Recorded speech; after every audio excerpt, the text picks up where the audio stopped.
오늘의 마지막 영상입니다. 196쪽. 이제 계속 이어서 그 정책 대안을 예측하는 방법, 그리고 정책 대안을 만드는 방법에 대해서 설명합니다. 여기 계신 분들이 자유롭게 할 수 있는 브레인스토밍이라는 방법이 있습니다. 돈 한 푼 안 들이고 우리 영상을 보시는 분들이 자유롭게 할 수가 있어요. 브레인스토밍은 대여섯 명의 사람들이 모여가지고 특정한 어떤 목적을 위해서 아이디어를 만드는 건데요. 196쪽엔 두 개의 문장이 중요해요. 그 아래에서 7번째 줄 정도 보면은, 첫째, 다른 사람의 아이디어를 비판하는 것은 금지다. 그러니까 아무리 엉뚱한 소리를 하고 아무리 뜬금없는 소리를 해도 야 그건 아니야 잘못됐어 이런 얘기를 하면 안 된다. 아이디어 비판을 금지한다는 원칙. 둘째, 자유롭게 의견을 제시합니다. 이게 보통 밥 먹으면서도 할 수 있고요, 술 마시면서 할 수도 있고요, 또는 누워서도 할 수 있고요. 일단 모이면 돼요. 모여서 이런저런 얘기를 하다가 맞아 그거야 라고 하는 순간 그 특정 그 아이디어가 딱 머리에 떠오르는 순간 집중해서 어떤 대책을 마련하고 계획을 마련하는 게 바로 브레인스토밍의 개념인데, 여러분들이 여행이나 캠핑 계획 같은 거 세울 때 이런 방식을 동원해도 나쁘지 않아요. 아예 사람들이 어디를 갈지조차 못 정했을 경우에 이런 방법 쓰면 좋아요. 나는 저번에 어디를 갔더니 참 좋았어. 나는 저번에 어느 바다를 갔더니 참 좋았어. 뭐 이런 식으로 얘기를 하다가 맞아 그렇게 하면 되겠구나. 이런 때도 브레인스토밍을 쓸 수가 있고요.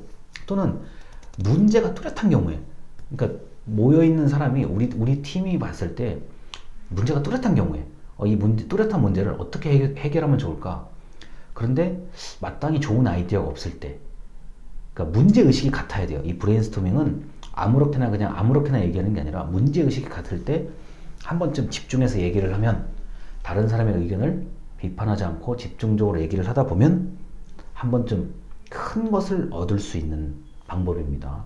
우리가 이제 광고나 홍보 하시는 분들이 주로 쓰는 방법이 브레인스토밍이라고 할 수 있습니다. 자, 그리고 델파이에 관련된 얘기인데요. 그 198쪽에 그림을 보시면 될 것 같습니다. 자, 델파이는 이제 그리스 신전의 그 모습을 델파이라고 해서 우리가 신들이 모여있다는 그런 그 비유적인 표현을 그대로 이제 델파이 기법이라고 얘기를 합니다. 그 그림을 보시면은 이제 분야별 전문가를 이제 따로 뽑아요. 예를 들어서 제가 이제 항상 강의할 때 이거를 이제 예를 듭니다. 자, 청년 실업, 우리 청년 취업이 잘 되게 하는 방법은 무엇이 있겠습니까? 라고 제가 연구를 하는 사람이에요. 그러면은 그 똑같은 질문을 누구한테 보내요? 자, 정치 전문가, 경제 전문가, 경영 전문가, 행정 전문가, 법 전문가, 뭐 경제 전문가, 이런 식으로 똑같은 질문을 분야별 전문가에게 보내요.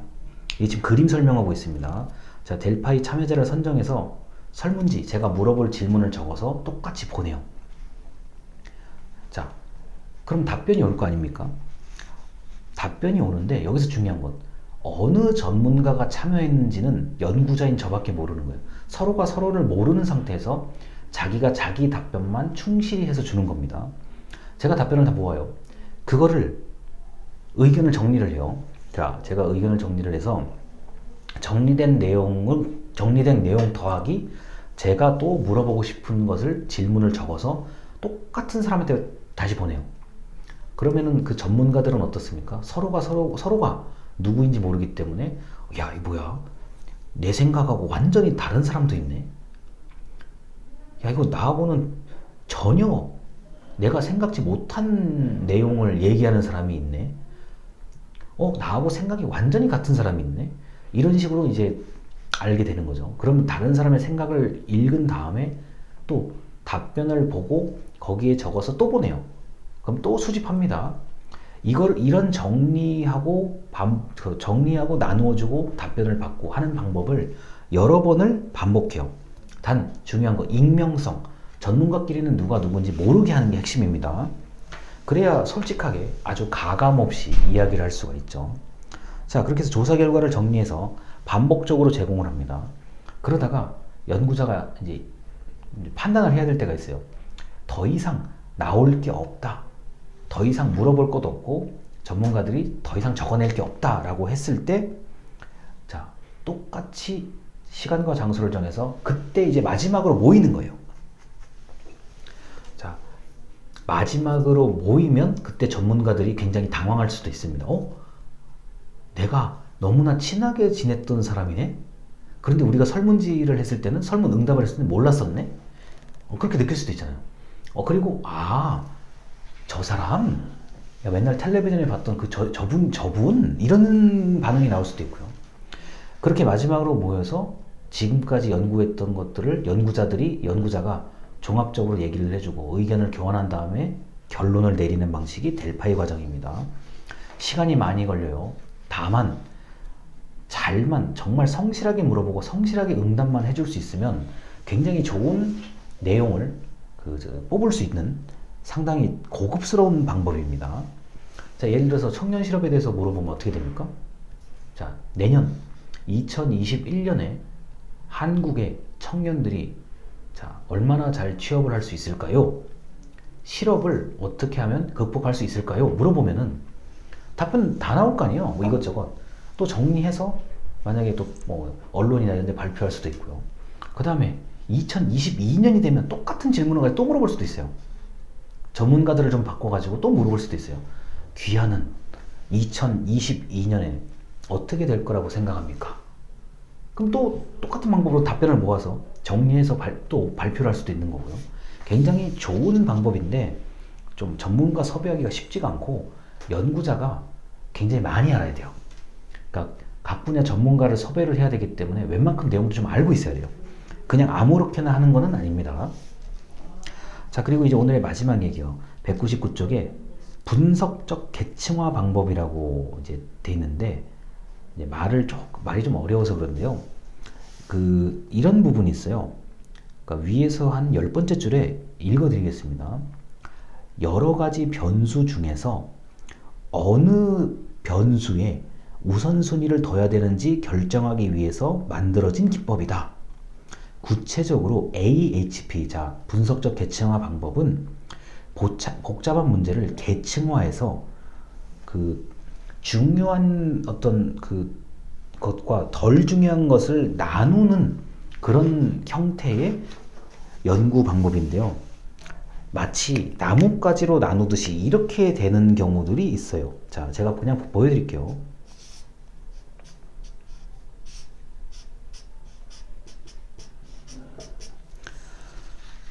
그림이 좀 부정확할 수 있습니다. 이런 식으로. 자, 이런 식으로요. 자, 어떤 제일 중요한 변수, 그 다음 중요한 변수, 또 그 아래 변수, 이런 식으로 이런 컴퓨터의 어떤 통계 프로그램이 있어요. 그래서 전문가들에게 어떤 숫자를 응답하게 해요. 자, 우리가 전혀 그렇지 않다를 0점으로 하고 매우 그렇다를 7점으로 했을 때, 그럼 어떻게 돼요? 0, 1, 2, 3, 4, 5, 6, 7 이렇게 나오잖아요. 그러한 점수값을 통계 프로그램에 입력을 하면은 이 프로그램이 저절로 계산을 해줘요.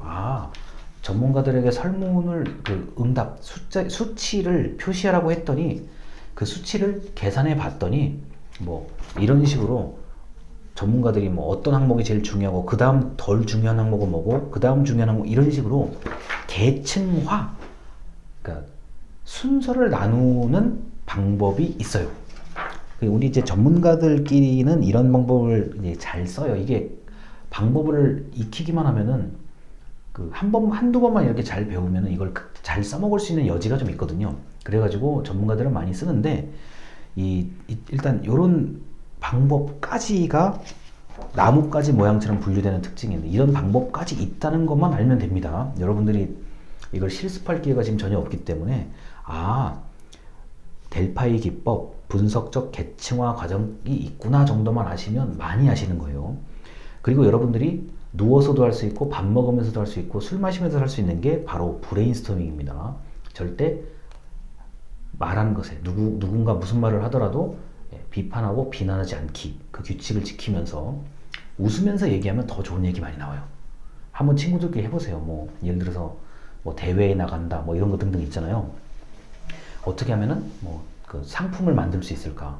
뭐 어떻게 하면 일을 잘할 수 있을까 이런 거를 한번 고민해 볼 때 그 브레인스토밍 방법을 한 번쯤 적용해 보시면 굉장히 분위기 좋게 좀 할 수 있겠습니다.